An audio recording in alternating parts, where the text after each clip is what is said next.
for posterity's sake, if you could Mm, introduce yourself to the audience and a little bit of background on what you do or what you do in the world. sure, sure. So yeah, thank you so much for having me. My name is Teodora Pavkovic. I'm a psychotherapist, a parenting coach, and an international speaker. And my background is primarily in psychology. And through my bachelor's degree training, my graduate school training in psychology, I've just come to be even more curious about human beings than I was before I embarked on that journey. I knew very early on that I wanted to be a psychotherapist, and that I wanted to, as I call it, be a professional brain picker. And I thoroughly enjoy that today as I did 20 years ago, which is when I started my bachelor's degree. Actually, it's hard to believe it's been 20 years, but my background's in psychology, and I've trained a lot in different modalities of psychotherapy.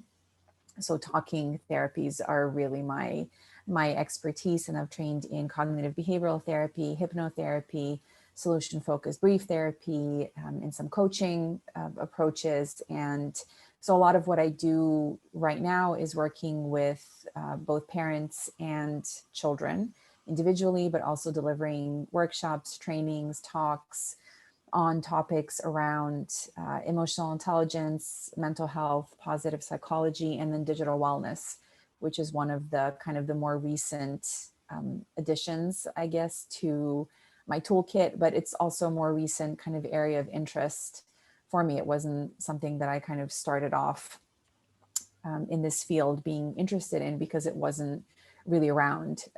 I started studying psychology in 2000. We weren't talking about tech in the same way that we are now. And just earlier today, actually, I was speaking with a few colleagues who are parenting coaches as well, saying that none of us were really trained in that kind of true sense of the word, whether it's, academically or otherwise, to help parents and kids with their technology use. But hopefully what we're trying to do through this work is use the knowledge that we have from our backgrounds, which are really varied. Many of us come from a psychology background like myself. Some of us are educators, others are kind of true parent coaches. There are some people who were, in the marketing field and then decided to almost kind of go to the other side, if that's the way we can kind of qualify that and describe it, to help both adults and kids try and make sense of this role that technology plays in our life and the impact that it has on our mental health, on the way we relate to ourselves, on our friendships, something that's more recently become very important in the US, how we consume information, how we make decisions, on a daily basis around everything from who we're going to be friends with to, what product we're going to buy, who we're going to vote for, and just so many other things. So that's kind of my current area of interest, but I really come to that field of digital wellness from this background in psychology and emotional intelligence and positive psychology, and really try to use the principles from those fields in order to help people kind of make sense of themselves as digital citizens, which we all are right now. Given the breadth of not only your experiences that led you to today, but also with what you are doing, the scope of what you're doing today, I would imagine that you're quite busy, given the spectrum of what we are dealing with Mm. today. Mm. Yeah, true. True. Um, There's a lot of stuff going on, which I guess we still, or I know that I sometimes still think of it in as someone who was born in the 80s, which I am, which is, this is just happening in America, or this is just happening in Cambodia or in, Nigeria, whichever country, why there's that initial question of why do they care about this in, whatever part of the world. But because of technology and because of globalization and because of the way technology works and marketing works and all these apps and platforms that we're on, people across the world are impacted by something that happens, say, in America or in Cambodia or in Nigeria. And we all feel it, for better or for worse. Sometimes when it's the spread of good, positive, uplifting, nourishing, nurturing information or events that happen, it's a wonderful thing. But of course, we can't really pick and choose. And so when it's negative things, they really do impact everybody. And it's very difficult to, whoever I've spoken to over the past few days, to not have a conversation around, for example, the US election. So it doesn't matter who I spoke to, whether it was my family who are in Serbia or friends I have who are in Singapore, or, obviously people in different parts of the US, everybody's talking about that. And I think it's just an interesting testament to what technology has become and how wide of an impact it has. So for those of us who are professional brain pickers and who are concerned with people's health and well-being, I think it's a challenge for us as well to, you said breadth, to expand that even more and to take into our awareness even more information, and to really be open, I think, with every person we speak to, and not assume that we know what impacts them or what affects them or what worries them. To really kind of let them tell us what that is and why it is that they're so moved by that. Yeah, wow. As you were mentioning that, suddenly this, not this particular image, but this concept of, tech as it spreads across the globe. I wonder if in a way it leads to this kind of homogenization of Mm, culture or of pop mm, culture, or like we are, today mm, is Friday, November 6th. We mm, still are, have a contested presidential election. And mm, you know, I was talking to a relative in Israel the other day, and mm-hmm. yeah, it's kind of the only thing anyone can or will or is willing to talk about right now. Um, Right. yeah, Yeah, no, Can you speak to that? absolutely. Sure, absolutely. There were a few things that kind of came up for me as you were saying that. One is that I recently traveled to Serbia, and one of the things that I've noticed, obviously, the kids there are also using TikTok, and they're using Instagram, and they're using YouTube, and the phenomenon of the influencer also very much exists there. And we've always had global trends. I mean, that's always been the case, whether it's fashion or whatever it might be. But I noticed it in a very different way this time, in a way in which I've not quite seen the embodiment of such a trend now as I did before, where I was seeing a lot of these young girls, kind of age range, I don't know, maybe 13 to say 18 or 19, who look exactly the same as some of the girls that I'll see here in New York City, or that I'll kind of, again, virtually see in other parts of the US, like say California, or wherever they might be situated. And it really, it it wasn't even just a trend, it really was a copy paste type situation, where the clothes they were wearing were the same, the way they were doing their hair, the way they were doing their makeup. And I was really, again, being a psychologist, I tend to take things apart into their finer detail. And I was really shocked by the similarity in how they looked, where it wasn't just about, I've taken on a trend and I'm incorporating it into who I am. It's, I am becoming that kind of person, or not even a person, it's an identity, really. Yeah. So, and I think that does speak to that kind of homogenous existence that we take on, whether it's the narrative we have around US elections, or the latest makeup trends, or whatever it is. And I don't know if we can kind of blame technology on that, but the fact that technology exists in the form that it does makes that possible, so that if you're a girl somewhere in Eastern Europe, you can really, down to the T, copy the makeup trends of the girls, say, in the US.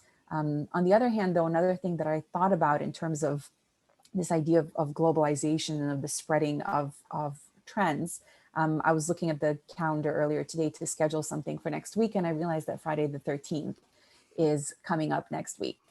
And Friday the 13th is, or rather the fear of Friday the 13th is something that spread throughout the world long before we had technology in this form, right? And long before we had Instagram, and long before we could create memes around Friday the 13th. You know, we're talking about the Middle Ages in Europe. And something that happened, I don't want to geek out on people too much, but an event that was very specific to one, population, the Templars in Europe, that then spread and became this, Friday the 13th. And a lot of the time, people who are very superstitious and again, afraid of Friday the 13th, I'll ask them, do you know where that comes from? And they won't know. They won't actually know what the origin of the story is.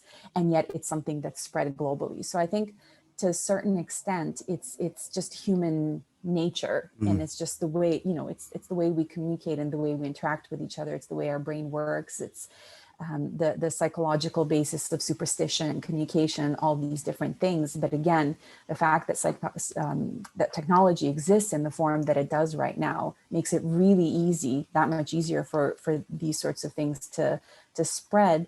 And kind of one of its maybe negative aspects is that I think it leads to this very homogenous, I don't know, just again, taking up of identities, which takes away so much individuality and so much, I like to call it the kind of beautiful messiness of what it means to be human and to be living in different parts of the world. Yeah. Got to digest that for a moment. Because I really appreciate that at the very beginning of this, you mentioned that you are a brain picker and you like to take Yeah. things apart Mm-hmm. to understand them. Yeah. Assuming that as I hear that you're telling me that you're a visual learner, Definitely, yes. and I can relate to that in my own subjective way, and which is kind of what led me also into not just into UX as a field before I'm now abandoning ship from UX as a whole. Right now, it seems, yeah, it is rife with unethical practice, and we don't really need to get into that at this moment. The reason why I'm bringing it up is because the growing prevalence of digital wellness as a field that touches on education, psychology, sort of the health and wellness fields, how it affects, conversation, connection, et cetera, et cetera. And I am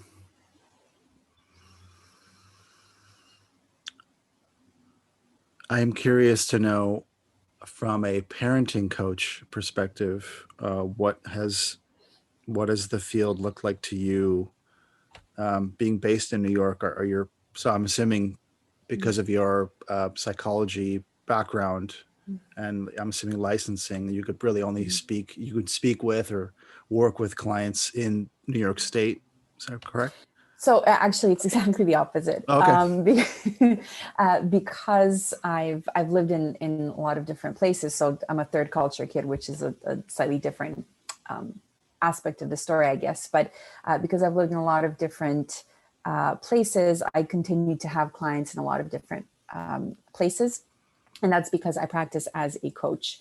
Definitely while I'm here in the U.S., because I'm not licensed here as a mental health practitioner. Right. So kind of the benefit of that is that I'm able to speak to people who are in a lot of different places. So both who are here in New York, some people who are back in Serbia, where I'm originally from, people in the UK, people in Singapore. So so in those terms, it provides me with that kind of global perspective on parenting, but on so many other things as well. Mm-hmm.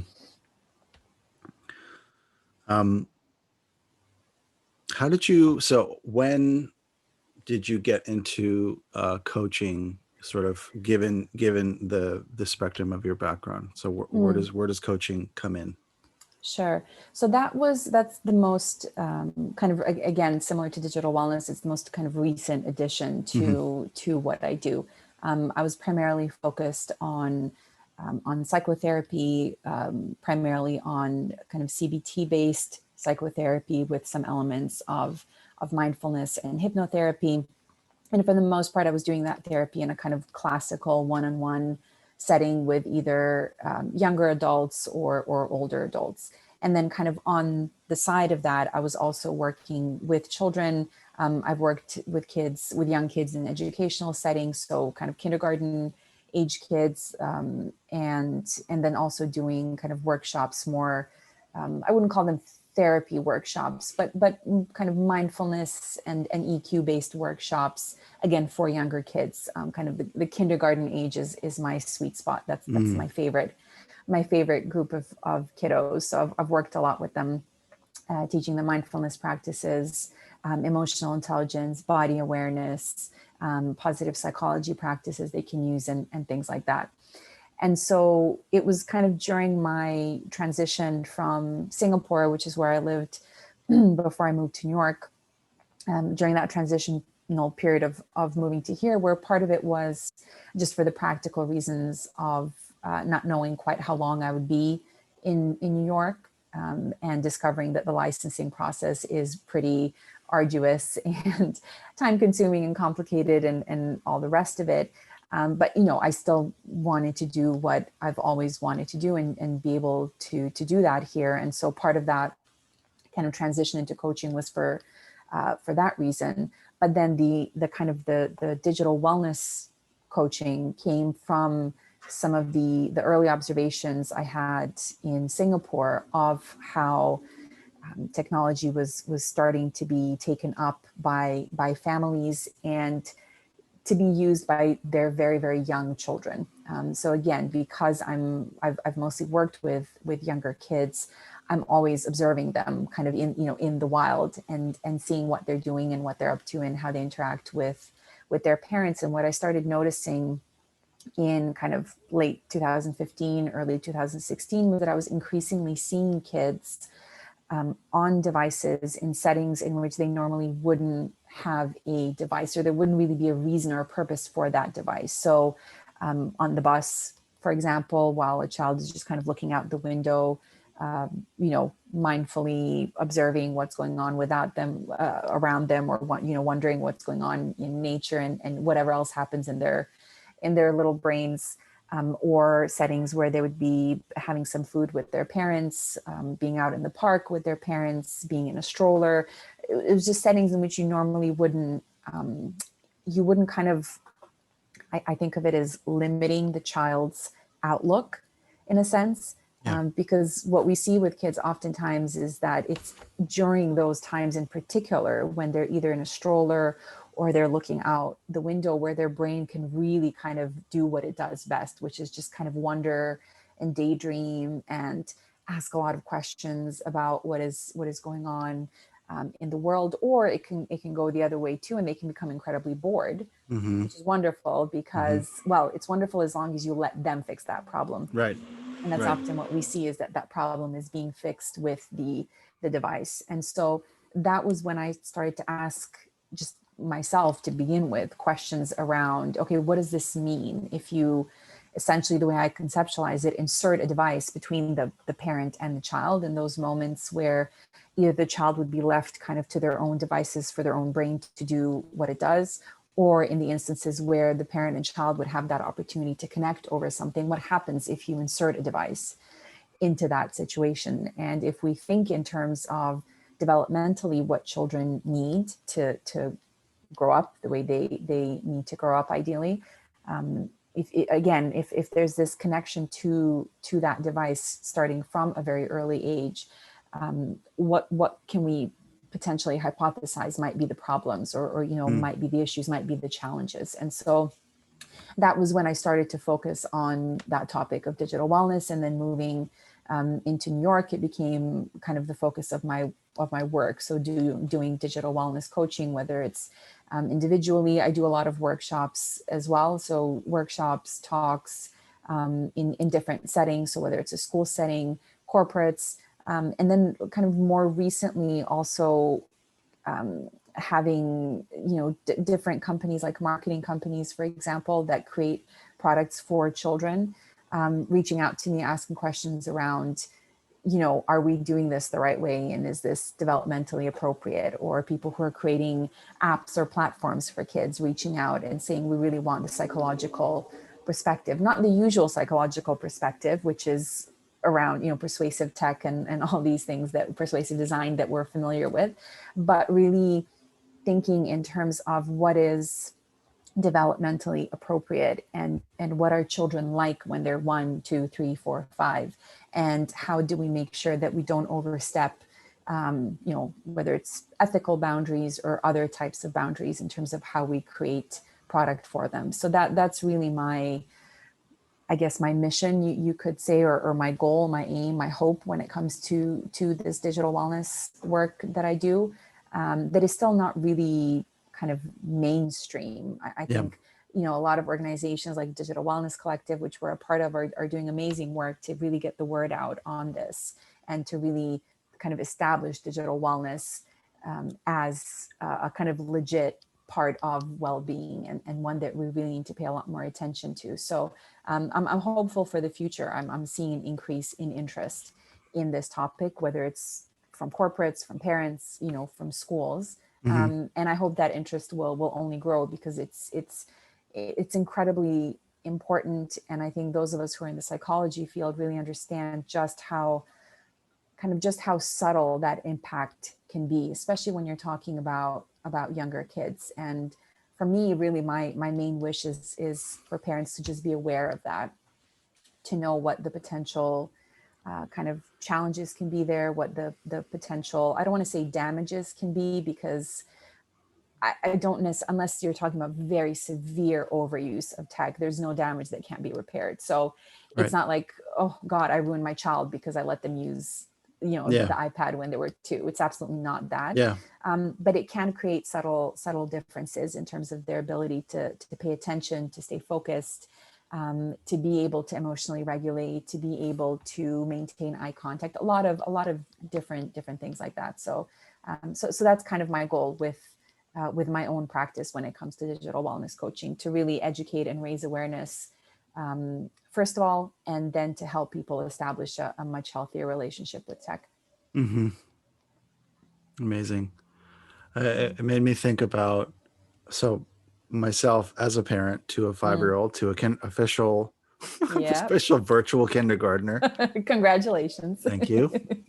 Um, yeah, I would love to pick your brain on this age range in Yeah. particular, just at least not selfishly for myself, but Sure. also just for people Sure. who I know in my community who have 4 and 5-year-old kids. Mm. Um, and before we get into that, I just wanted to comment on your observation, and I was Mm. sharing those observations just before I became a parent, when I was Mhm. working back in 2014. I Mhm. was working with this really popular coconut water company where I was like a brand ambassador, and I was doing demo. I was that guy at Whole Foods demoing coconut water. What an amazingly also terrifying sort of anthropological spelunking Right. um, experience, where all I saw left and right Mm. were 2, 3, and 4 year olds with Mm. 10-inch iPad, Mm. not a mini, not even a phone, Right. The full 10-inch size. full Mm-hmm. size iPads in the stroller like this, Mm-hmm. and the parents Mm. just not giving an F. Mm. Um, and it really struck me, Yeah. um, and quite literally, because at the end of that year, my partner and I found out we were pregnant, Right. and um, and that's what's so interesting about it. It's Mm. not that I thought to myself, oh, this person is damaging their child. It's more of Right. this immediate social, it's like this double-edged paradox Mm-hmm. of a social stigma. Mm-hmm. There's a parent who who possibly, without knowing yet, but possibly Mm. understandably doesn't want their child to act out in a supermarket, Sure. right? But Yeah. also you lose the connection Yeah. with your child to look at things or to look at objects or to notice people or to notice whatever Absolutely. in a supermarket. Yeah. um, Yeah.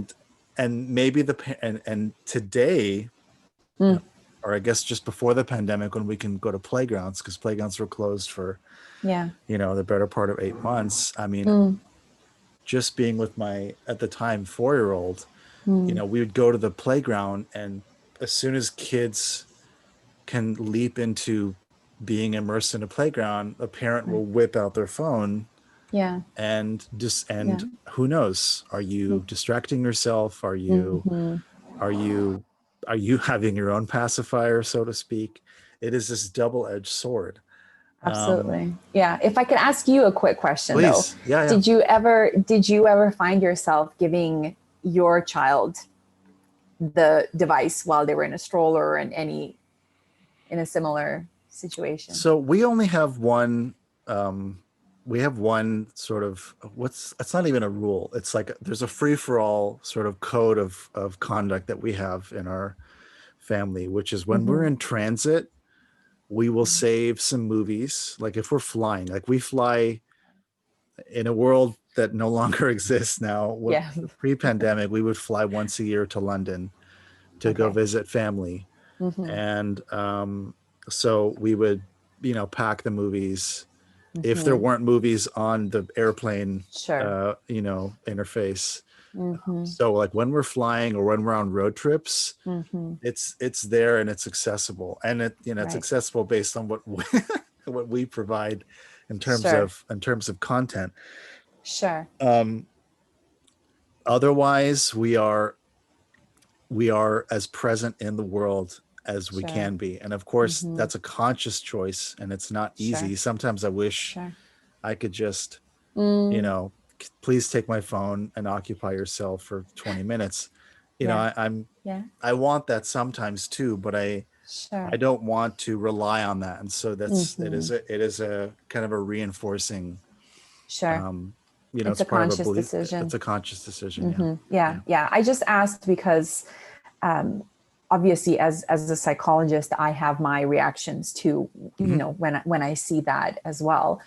And, I mean, it is a judgment in a sense. I think I like to defend my right to judge, based on the fact that I'm coming at it from that more, the academic, psychological kind of, what is best and what is healthiest. Although I also withhold my judgment because that may be the one time over the past 2 weeks that the parent Right.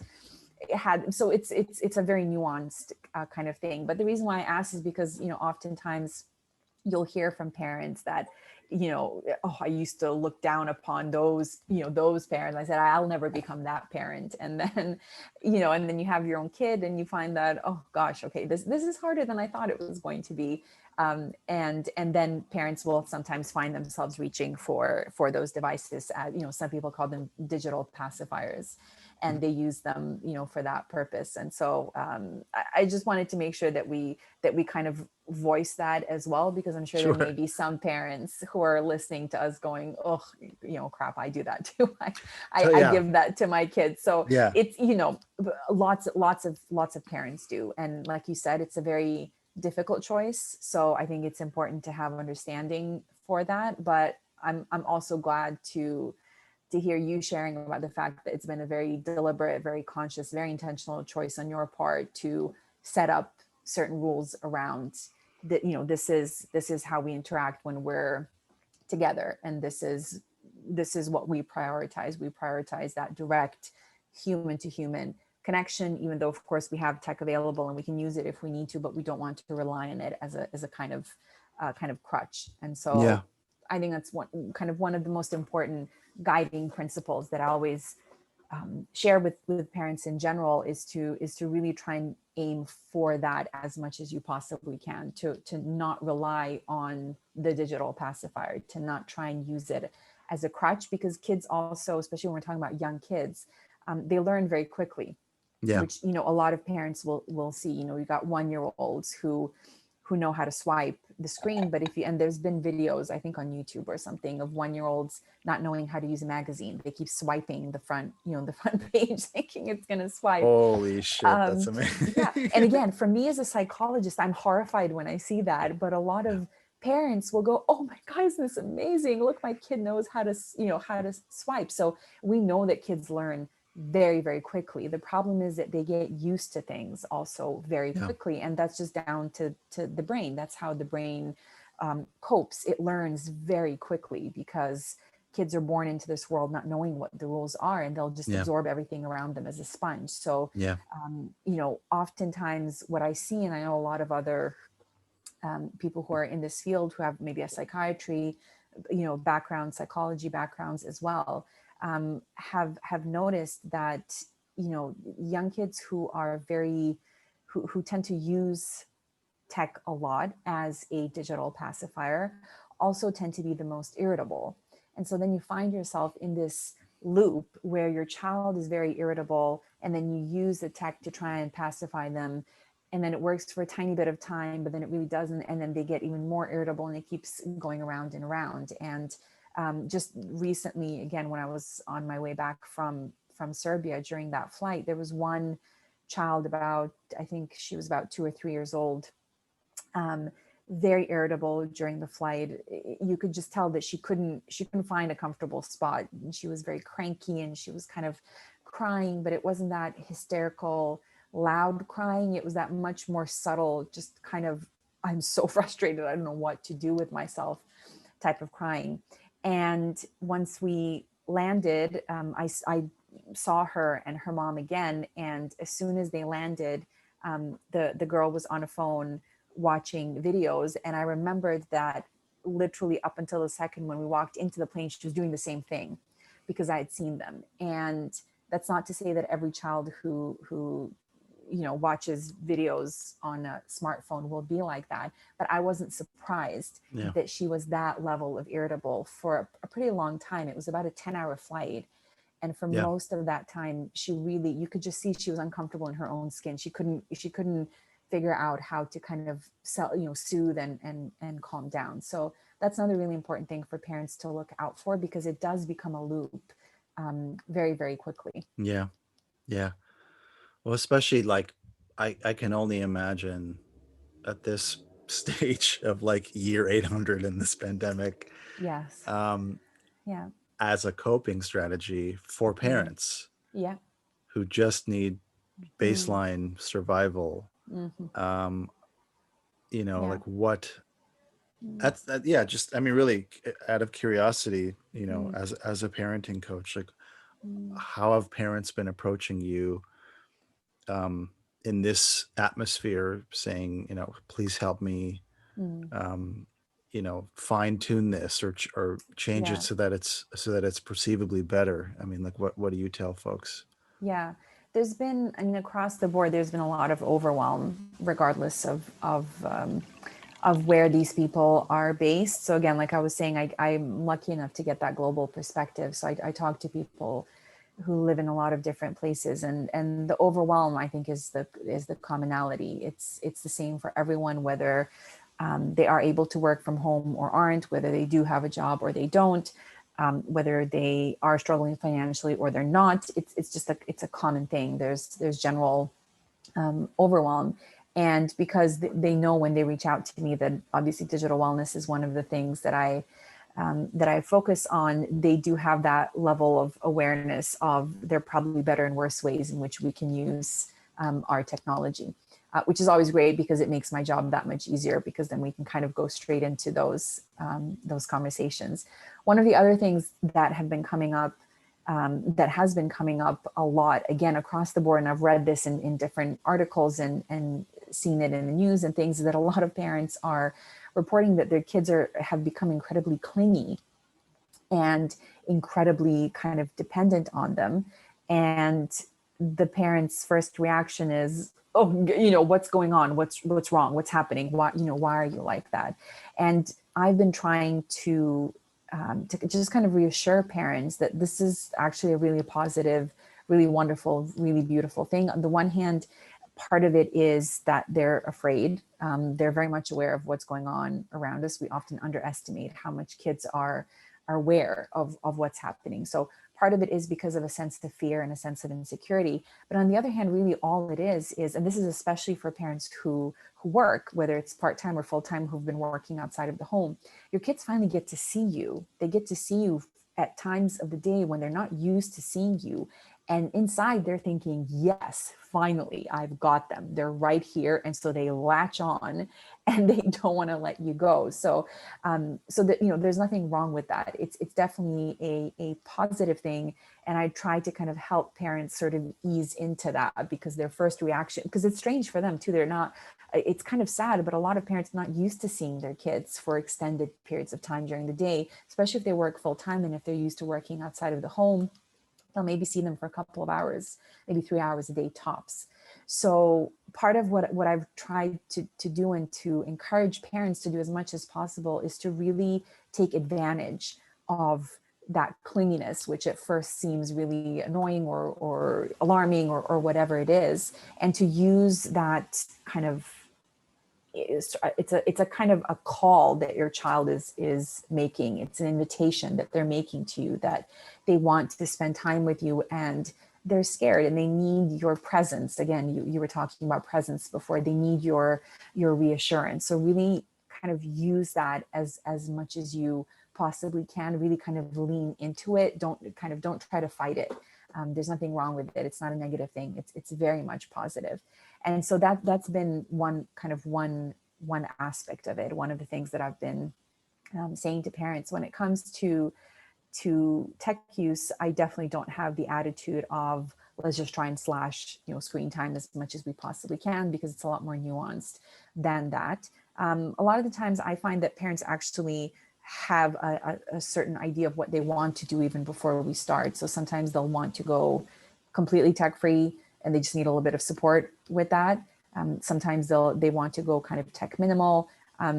Other times they don't want to, and they just kind of they just want to establish some rules around how technology is being used in the home. And then my role really is, as a coach, really to coach them through that, and to help them to kind of test things out and see what works and see what doesn't work, and then adapt. But one of the most important things I always try to impart on them is that there are better and worse ways of using tech. Another important thing is that if you have more than one child, it's very unlikely that exactly the same kind of rules will apply to both.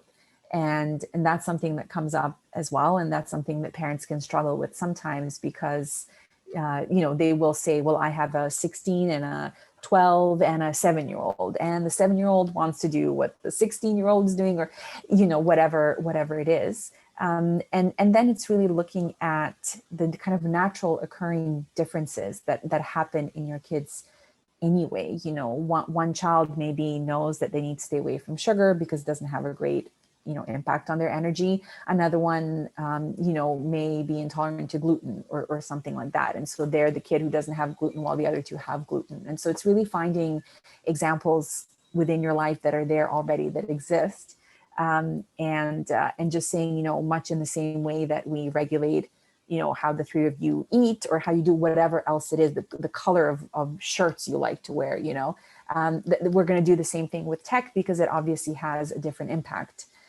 on the 16-year-old as compared to the 7-year-old, as compared to the 8-year-old. And I think for families who have that age range within the family, I think for us as coaches, as psychologists, we really appreciate the way tech plays out in their family, because it just shows you how you can't use the term screen time and just say you should have more or less of it, because different kids have a different affinity towards different types of technology and devices, both hardware and software, and it'll have different impacts on them depending on what they're like anyway, just as depending on their temperament and personality. So So there's a little bit of that as well. When it's a family with more than one child, it's really looking at the two or more kids and looking at, okay, how does tech impact them both? How do they like to use technology? What are the ways in which they like to use it? And maybe it's not so bad that they spend, I don't know, an hour on Fortnite, for example. Like maybe it's okay. Maybe it's not no cause for alarm until you see maybe certain warning signs. Then maybe we have to go back and we have to talk about it a little bit. But maybe it's not such a bad thing. Maybe they're all right, but your other child maybe is not doing okay spending that 1 hour on Fortnite. And so then maybe we need to change that up a little bit. So yeah, so it is a nuanced approach. I try to encourage, I think we all should, as much as we can, try to connect with each other as directly as we can right now. We really need that. We need that desperately. And there was a really great article, I think in the New York Times a few months ago, that said that we're all becoming really socially awkward because we're not used to directly communicating with each other anymore. So even as adults, we're struggling with this a little bit. Kids are having a really difficult time. But again, the kind of third and final thing that's the most important thing that I remind parents of is that kids are incredibly resilient, and kids can go through adversity and they can bounce back and they'll come back, and oftentimes they'll do it better than we can. And so I also always encourage parents to talk to their kids, especially when it comes to tech use. Over the past few months, I've been involved in a few different kind of summits and projects where youth have really led the conversations around tech use. And, you know, kids, even as young as 6 and 7, who use different types of technology are aware of the fact that there is such a thing as too much tech, and there is such a thing as it stops being enjoyable after a while and it gets stressful and it gives me a headache or it gives me a backache or whatever it is. And some of them come up with their own ways of regulating their tech use. Not all, but some of them do. So that's also something that I always encourage parents to do, to really have that conversation with their kids. One of the main reasons being that, you know, we need to be role models for them. And let's be honest, we're not the best role models when it comes to tech use. Many of us have our own issues. And, you know, and I always say this, whether you're a parent or not, I encourage everybody to be mindful when they're around children, your children or other people's children, when it comes to how you use technology. And so that was a rule while I was using the subway in New York, which I no longer do. But I kind of just made a rule for myself that if I ever, you know, hop on the subway and there's a small child there, I won't use my phone or whatever my tech is while that child is there. Because there were so many instances when I saw the child, you know, sitting on one side of the car on their parent's lap, looking up across the car, and everybody's face is buried in their tech, and that child is just not able to make eye contact, not able to smile or make noises or, you know, just connect with that other person. And that just made me incredibly sad. And I thought, okay, I know better, so I can act better. So anytime I'd get in a car and there was a child there, I would always put my phone away. I'd look at the child, make eye contact, smile at them, sometimes chat with them, depending on how chatty they were, and just have that connection with them, so that they have a sense of, you know, there was at least one grown up today who paid attention to me and who actually noticed that I'm alive, you know, and that I'm there, and that I'm a person. So yeah, I feel it's really a collective responsibility, whether you are a parent or not. I feel we're all responsible for how children grow up and how they develop. And it's I know it's a shabby term at this point, but it does take a village. It takes the whole planet, I think, at this point. Wow. Yeah, I'm in total agreement. I mean, Mm, personally, like just from my own subjective experience in the world, as a person, but also as a parent. I right. mean, as you're saying that, you immediately brought me back to some of my favorite experiences in the world are like Right. riding the metro or the tube Yeah. Yeah. with her Yeah. and experiencing people, and like, Yeah. and different cities obviously are gonna, like, I think maybe more people on the metro were sucked into devices, less so on the tube. Not, Right. it's not a judgment, but like it's just Yes. something I observed, Right. in those and those cumulative experiences, Mm-hmm. Yeah. um, there's so much more to like tease out in this particular subject. Mm, Um, but the one thing I would like to add, um, is as one of the strategies that we use, mm, here at home. Like if there's going to be, let's say, meal prep, and letting her watch a program or mm-hmm. something new Mm-hmm. that she could watch while we're in the kitchen together. Right. um Something that I consciously am always doing is keeping the conversation going, even though we may not be eye to eye, but just like, hey, Sure. so tell me the story, what's going on in this Yeah. show, who are the characters, what are they Mm-hmm. dealing with, just to Mm-hmm. keep Yeah. some level of engagement going, so it isn't just full Yeah. detachment. Absolutely. Yeah. And that's a wonderful example of the role that technology can absolutely play in all of our homes and all of our families, and ways in which it can just provide an opportunity, like you said, to still stay connected. And there's one example. I mean, there's quite a few, but there's one example that I really like to share in terms of what that looked like in my home. And I also always, especially if I'm talking to kids, when I'm talking to parents as well, I don't want to be a hypocrite. And so I always say that, I was born in the 80s. I spent a lot of time watching television, when I was a kid. So there's no denying that.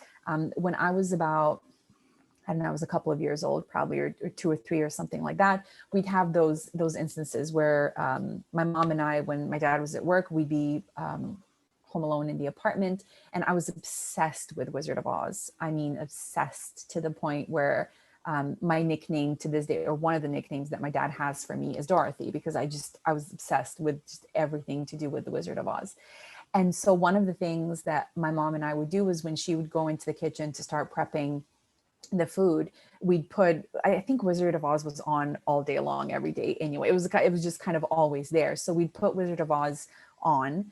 The TV was in the living room. We would both go into the kitchen, and I would pull out a drawer and pretend that I was Dorothy walking around the pigsty, and then I would like fall in and I would fall back out and stuff like that. So that was an example of how technology was very much present. And it was television. It was a film that lasts longer than the 20 minutes that, according to the American Pediatric Association or whoever, I was probably supposed to spend at that point. But I also wasn't glued to it in that sense. So it was a moment for, on the one hand, for my mom and I to connect, and she'd probably call me Dorothy, and we'd get into a whole little, probably, interaction and little role play.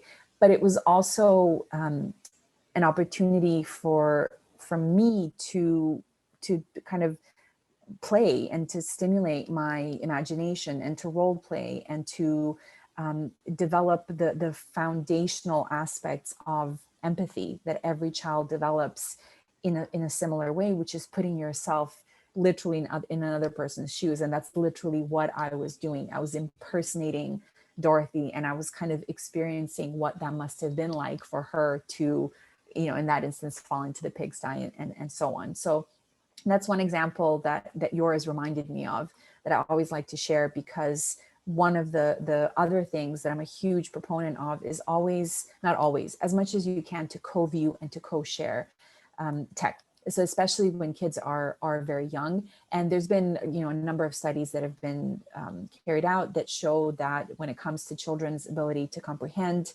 storylines, their vocabulary, while they're using tech, it's much, much better if there's an adult there to ask the kinds of questions that you brought up. So asking questions about the characters and their motivation and their emotional state and what they were thinking and all these different things. So having that adult there to kind of have that back and forth, and to again kind of tickle the brain a little bit and get them thinking about certain things is really, really valuable. So when it comes again to that younger kind of age group, I think tech can play, or not even tech, I don't like to call it, whatever is in that tech. So if it's a cartoon, if it's a storyline, an audiobook, whatever it is, it can play a wonderful role in that family in times when you're getting ready for bed, or you're prepping dinner, or you're having a shower, it doesn't matter, whatever it is. Movies and books, music as well was another really, really huge one for me. Some of my kind of most vivid memories are of music that, well, to begin with, my dad played on a record player. And then later on, we got a little bit more advanced with our tech, but it was still tech, and it still had a role in our home, but it was through the music. And so then we spent countless hours, dancing together and singing together and talking about the music and about these different musicians. And again, they were coming from all over the world. And I remember, again, one of the most vivid memories that I have when I was very little was of this Eurythmics album cover where she had very short hair. And then, is his name John Stewart? I always forget his name. But anyway, he had very long hair. And I remember thinking, oh my gosh, she's a girl, and she has really, she looks like a boy, and he's a boy, and he looks like a girl. And then my dad would talk to me, and then so it's all those conversations that you have with your kids that, it doesn't just have to be, for the people who are very tech extreme in the sense of like no tech, like there can't be any tech in the home at all of the conversation and the development and everything just has to kind of come from within you. It doesn't always. It's great when it does, but there's also so much just wonderful stuff out there in the world, and it usually comes from the arts. Whether it's theater or music or film or books, that can be wonderful conversation starters, and that can be a wonderful way to teach your child about the world that they're about to kind of step out into once they're a little bit older. So yeah, I think there are great ways of using tech to initiate, those kinds of interactions. Absolutely. Wow. It feels almost like a strange juxtaposition to go into a different topic at this point.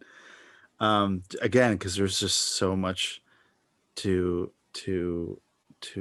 just to touch on, and in terms of parenting in a pandemic in 2020.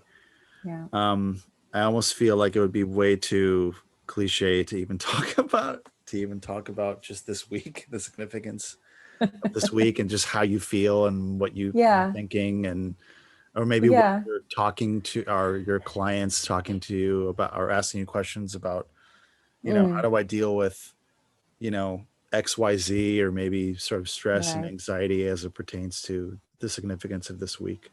Right. Yeah. For me, it's been an interesting experience because, and I've been saying that for the past few weeks, and that's maybe why also the people who I'm working with professionally aren't necessarily bringing that up as it's not something they're necessarily asking me questions around specifically. It's more questions around kind of stress and coping and things like that. But I'm living in the US, so I'm looking at this kind of from the inside out, but I'm very much an outsider because I'm not a citizen, and so I can't vote here, and so I have no impact on what happens kind of either way when it comes to this election. But I think one of the most interesting aspects of it has been what I'd mentioned before, in the sense that it feels like it's a global election. It doesn't feel like it's localized to this particular continent. It's kind of spread out everywhere.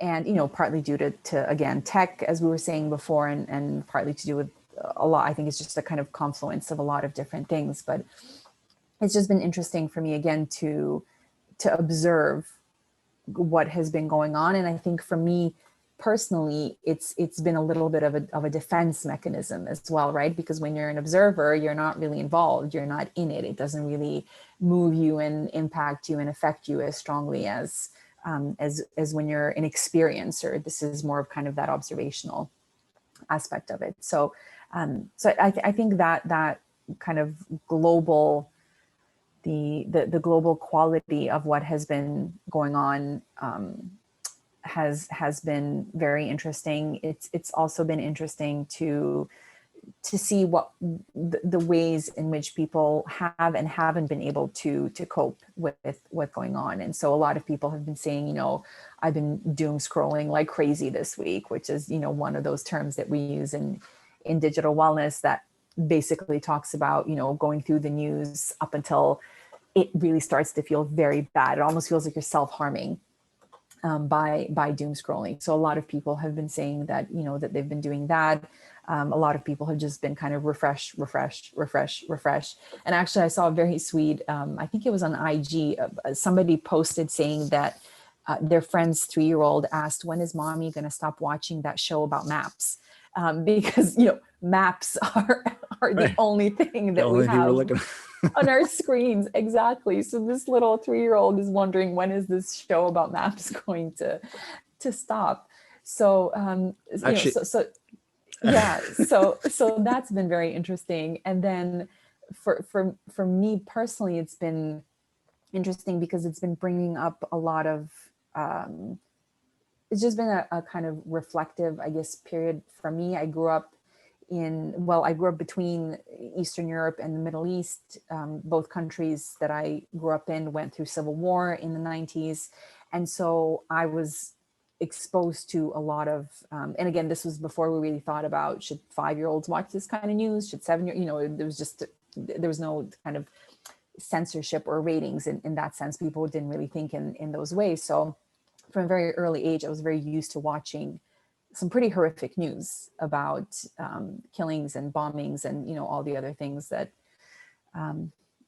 is kind of included in civil war. And so I've been thinking a lot in terms of that, and in terms of how children today who are watching the news, how they're handling it. And again, I always come back to, I'm not saying children should be watching the news intentionally, but I try to alleviate parents' fears as much as I can and say that children are very resilient, and that, in the moment, things that are causing them stress, they're things that they can definitely overcome with your help as the parent, but not to worry too much in terms of, again, that long term effects, like, oh, has my child been ruined, or are they forever going to have issues now because they watched the show about maps all of this week. That's definitely not the case. That definitely won't happen. I think, on a personal note, for me, one of the things that was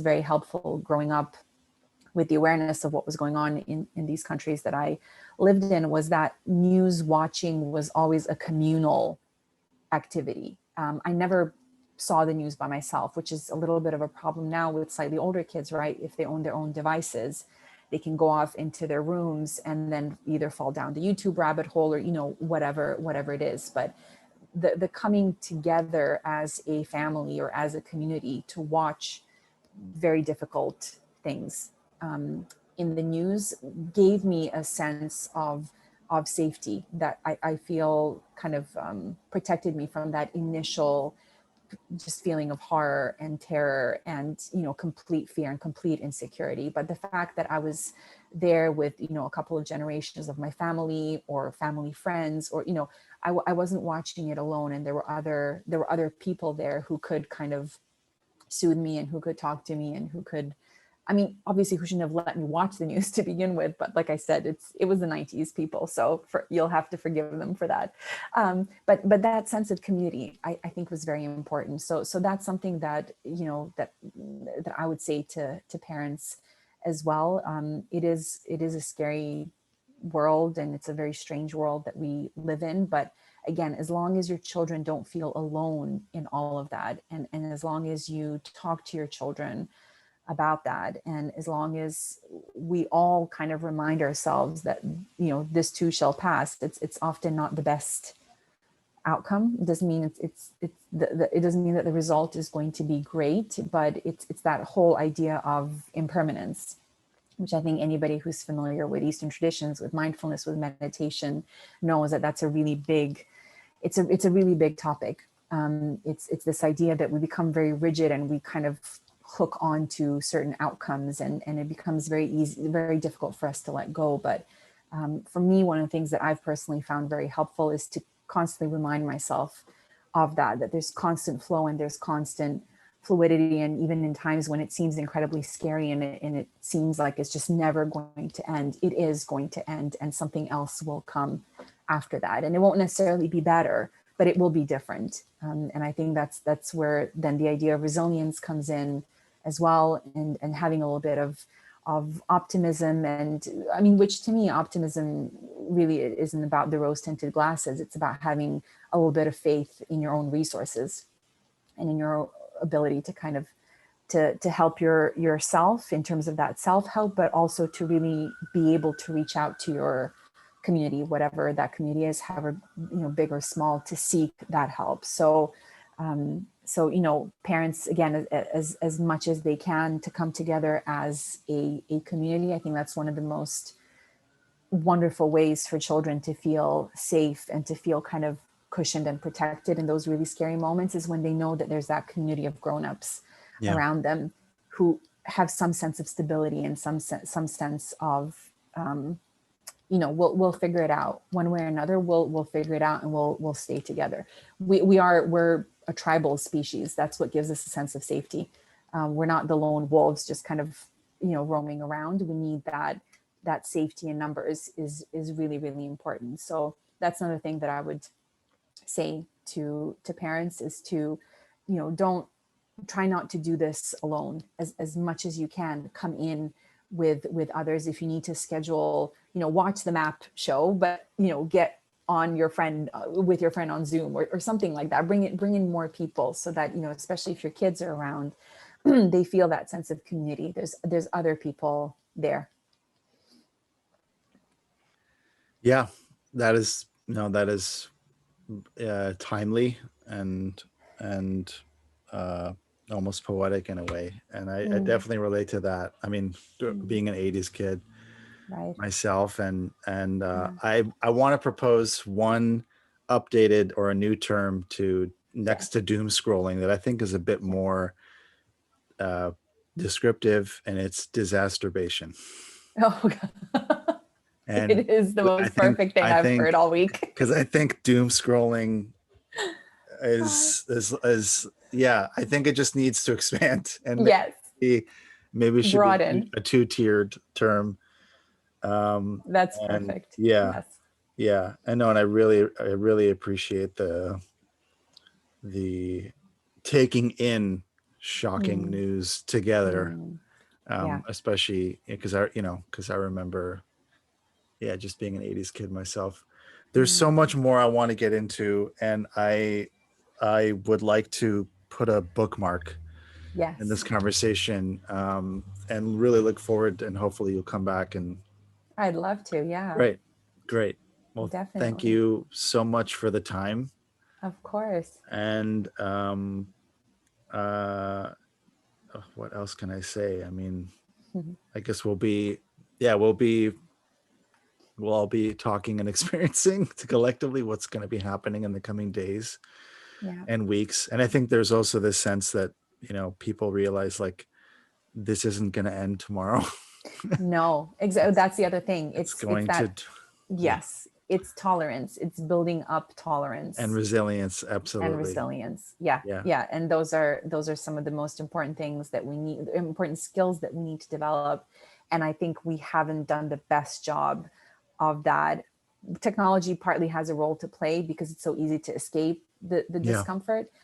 But it's incredibly important that we develop that muscle for tolerance of uncomfortable things, that we improve our resilience, our endurance, because again, especially for people who are parents, it helps your kids that much more when they can see that you can do it and you're modeling that kind of behavior for them. So again, it's just like you did right now, taking a deep breath and just kind of move through it moment by moment. And again, it will change. It will yeah, change, and we'll figure out a way to cope with it. We're an incredibly resilient species. We wouldn't be here right now if we weren't. So we can handle it. It's absolutely, that unknown that's incredibly scary. absolutely. Yeah, Yeah. hence the name Wabi Sabi. It's Yeah. just about, yeah, it's just about spreading that around any way possible, sprinkling Yeah. it here and there. Exactly. So again, thank you so much for the time, and yeah, stay safe and stay healthy and stay Yeah. resilient, and we'll talk to you soon. Yeah. You too, Adam. Thank you so much for having me on, and thank you to all of our listeners who tuned in. Yes. Oh, and please, and Also, send me some links that I can add to these show notes as well, please. Sure. Okay, Sounds good. great. All Sounds right. good. Take care. Thanks, Adam. Bye bye. Bye.